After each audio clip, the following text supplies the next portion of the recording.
41번째 위스키 더 글렌드로낙 15년 리바이벌. 저는 10년 숙성의 맛있는 싱글 몰트지만 면세점 아울렛에서만 판매되는 글렌드로낙의 포그가 얼마만큼 메리트가 있을까 고민하던 중 스킨더와 라 지비르가 15년 숙성의 리바이벌 스타일을 획기적이라 표현하며 세상을 바꾼 20가지 위스키 중 하나로 선정했다는 것을 기억해냈습니다. 정말 엄청난 찬사가 아닐 수 없습니다.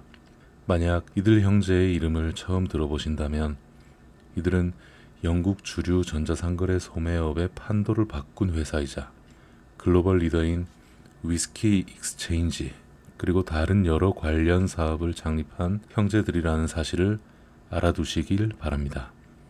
1999년에 설립된 이 회사가 위스키 시장에 미친 영향력은 결코 무시할 만한 수준이 아니며 2021년 페르노리카가 이 회사를 인수함에 따라 싱 형제는 엄청난 재산을 축적했습니다. 따라서 이들이 어떤 특정 위스키에 이 정도로 관심을 아끼지 않을 때는 우리 모두 예의주시하지 않을 수 없는 것입니다. 1826년으로 거슬러 올라가 글렌드로낙은 2008년 당시 벤리악을 경영하던 빌리 워커가 인수하기 전까지는 블렌딩 업계를 제외하고 외부에는 거의 알려지지 않았습니다. 워커는 전통적으로 글렌드로낙이 추구하던 스타일인 그리고 이전 소유주 산하에서는 시장에서 외면받았던 강하게 오크향을 입힌 쉐리 스타일을 다시 유행시켰습니다. 얼마 지나지 않아 그는 정말 멋들어진 술을 만들어냈습니다.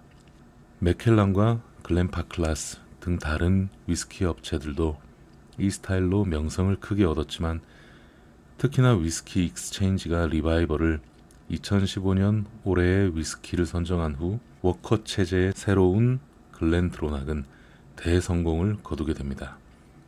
이 위스키는 곧바로 매진되어 단종되기에 이르고 그야말로 멈출 기미가 보이지 않는 상승세를 탑니다. 2022년으로 빨리 감기해서 넘어가 보겠습니다. 글렌드로낙은 이제 미국의 브라운 포먼 코퍼레이션이 소유하고 있으며 마스터 블렌더 레이첼 베리의 손에서 부활했습니다. 만약 페드로 히메네즈 쉐리의 진한 건포도 향을 좋아하신다면 곧 다시 이 녀석과 사랑에 빠질 것입니다.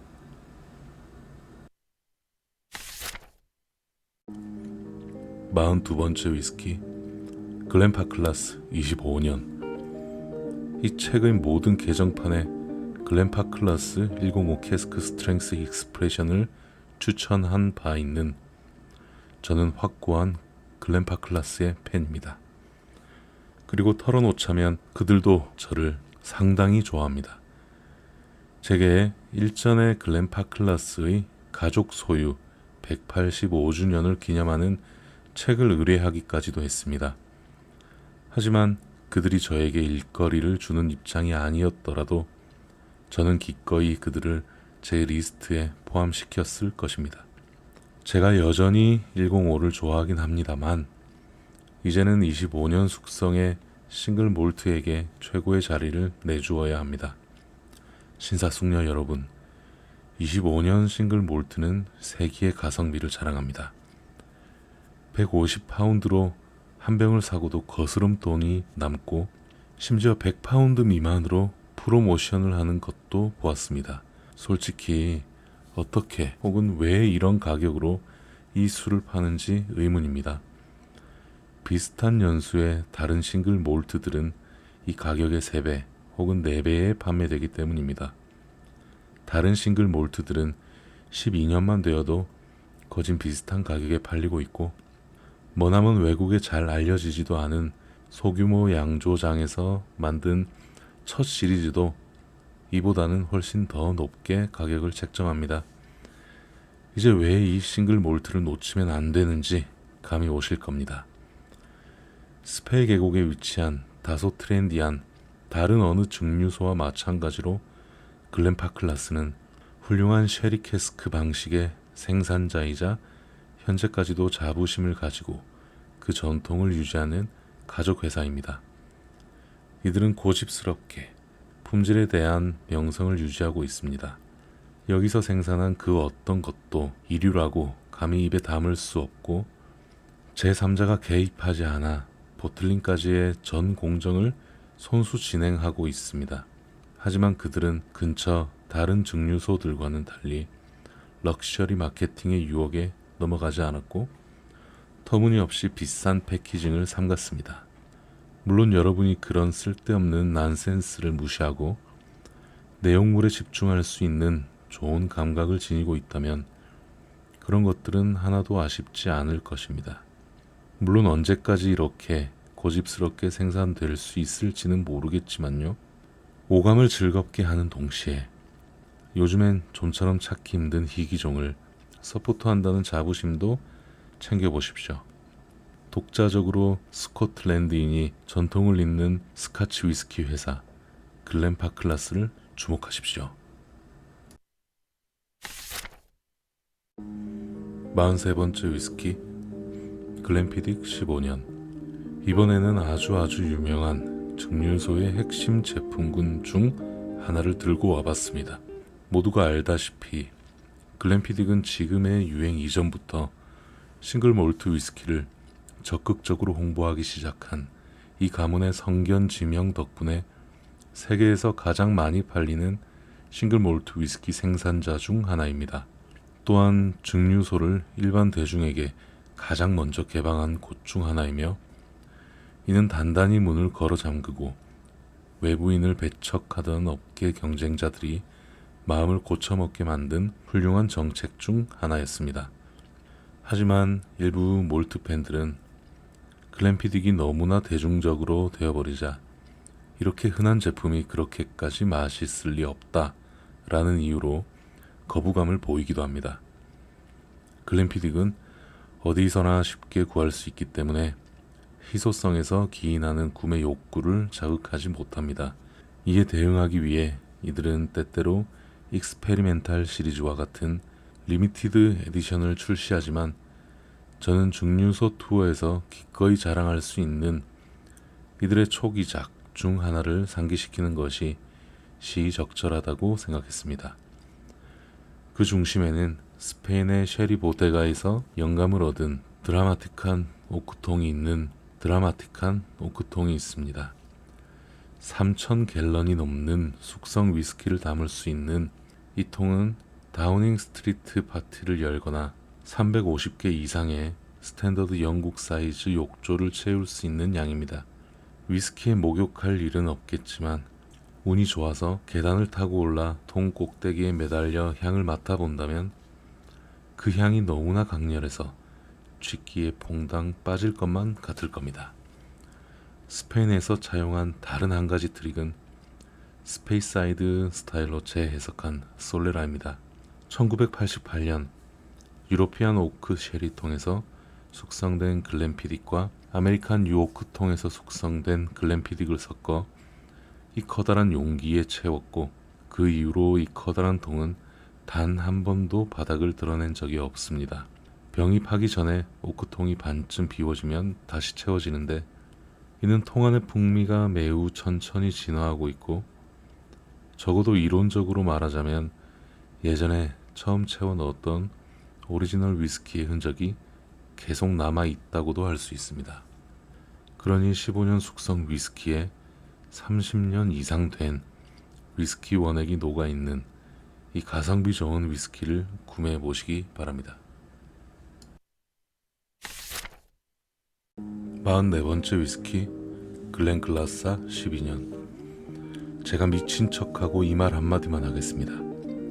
만약 여러분이 발이 빠르고 운이 좋다면 마지막 남은 글렌글라사 50년 숙성 보틀 중 하나를 구매하는 걸 추천하고 싶습니다. 압니다. 병당 5,500파운드의 고가이죠. 하지만 이 보틀은 제가 주저없이 추천할 수 있는 몇 안 되는 초고가 장기 숙성 위스키 중 하나입니다. 제가 이렇게 자신하는 이유는 직접 마셔봤기 때문입니다. 2008년 초부터 저는 그곳의 파트타임 임시 마케팅 디렉터로 참여했는데 증류소에 남아있던 오래된 위스키 재고로 몇 가지 리미티드 익스프레션들을 출시해 수상을 하는 등 좋은 반응을 얻은 바 있습니다. 50년 익스프레션은 가장 마지막까지 남은 재고인데 요새같이 장기 숙성 위스키가 터무니없는 가격으로 팔리는 시대에는 이건 거의 박앤세일인 셈입니다. 그 당시 글렌글라사는 네덜란드에 등록된 사업체를 통해 경영하던 베일에 쌓인 투자자 그룹이 소유하고 있다고 알려져 있었습니다만 구소련 관계자들의 자금이 배후에 있다는 소문도 왕왕 있었습니다. 그들은 증류소를 거의 방문하지 않았는데 드물게 방문할 때면 자기들끼리 매우 열띤 토론을 벌이고 나는 걸 흥미롭게 관찰하곤 했습니다. 2013년경에 이들은 갑자기 증류소를 벤리하게 팔아버렸고 이는 곧 미국의 브라운 포맨이 인수하게 되었습니다. 하지만 증류소의 생산은 재개되었고 이들 증류소는 생산 단가나 상품 등의 배럴 구매 등에 인색한 타입들이 아닙니다. 짐 스완 박사가 특히 위스키 배럴 소싱을 맡았으며 이들은 매우 희귀한 러시아 레드 와인 캐스크까지 손에 넣기도 했습니다. 오늘날 증류소는 위스키 업계를 선도하는 여성들 중 한 명인 레이첼 베리가 생산을 총괄하고 있으며 그녀는 업계에서 명망 높은 스튜어트 니커슨과 그라함 은손이 주도한 증류소 재오픈과 동시에 참여하게 됐습니다. 정말 엄청난 거물급 이름들로 구성된 라인업입니다. 그렇기에 저는 약간의 도박을 하려 하는데 신 글렌글라사 12년 익스프레션이 2022년에 첫 출시되었기 때문입니다. 비록 아직 이 녀석을 마셔보지는 못했지만 바로 나가서 구입하시는 걸 추천합니다. 폐쇄될 당시 이들의 숙성 위스키는 멋진 스타일과 품위를 갖추었으며 제가 마셔본 위스키 중 가장 훌륭한 위스키 중 하나로 기억되고 있습니다.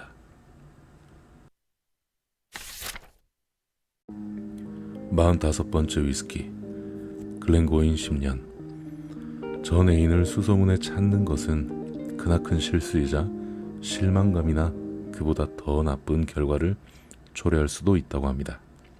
어느 시인이 말했듯 적당한 거리는 황홀감을 고취하는 마법과도 같습니다. 글렌고인은 제가 가장 처음 방문한 증류소였기 때문에 남다른 애정을 품고 있는 곳입니다. 마침 그때 저는 신혼여행 중이었는데 제 아내가 이때 뭔가 싸움을 눈치채지 않았을까 생각합니다만 제 남다른 위스키 사랑은 그 후 수년이 지난 후에나 본격적으로 시작되었습니다. 당시 글렌고인은 지금은 한참은 잊힌 레드 해클 블렌드의 키몰트였는데 블렌더인 헵번 앤 로스가 한때 스코틀랜드 서부의 고객들에게 롤스로이스로 제품을 배달하곤 했습니다. 또한 글렌고인은 웨스트 컨트리의 양주업체인 데베니쉬의 사유지에 속한 하우스 블렌드이기도 했는데 이곳은 제 술 인생이 시작된 곳으로 각 결혼한 새 신부와 함께 방문하게 된 계기이기도 합니다. 양조장은 거추장스러운 접대에 관한 규제와 법규에 훨씬 관대했던 그 옛날에도 아주 살뜰히 바이어들을 맞이하기로 유명했으며 오늘날의 얄팍한 기준으로 봤을 땐 실하다 못해 호사스럽기 짝이 없는 환대를 베풀었습니다. 이 모든 일은 제가 언급하기도 뭐할 정도로 옛날 일이며 글렌고인은 이제 에드링턴 그룹이 현 소유주인 이안 맥클라우드에게 매각한 이후 새 삶을 살게 되었습니다. 이안 맥클라우드는 민간 기업이기 때문에 시의 눈치를 보지 않아도 되기에 훌륭한 위스키 증류소의 필수 조건인 장기적인 눈으로 운영을 할 수 있게 되었습니다. 그들은 이곳에 투자하여 브랜드를 개발했고 증류소를 한 단계 더 위로 끌어올렸습니다. 결론적으로 이 위스키는 다양한 숙성 연도와 피니쉬가 제공되는 매우 매력적인 위스키이며 더 많은 사람에게 사랑받을 자격이 있습니다. 저는 지난 에디션에서 21년 숙성 위스키를 극찬했지만 한 병에 150파운드에 육박하는 가격이 이 엔트리 레벨 10년 숙성 위스키를 기어코 발굴해내게 했습니다. 덧붙여 말씀드리자면 B 양과 저는 여전히 잘 살고 있습니다. 재미있는 사실은 글렌고이는 오래된 하일랜드 라인의 경계에 자리 잡고 있으며 증류소는 하이랜드에 있지만 저장고는 로우랜드에 있습니다.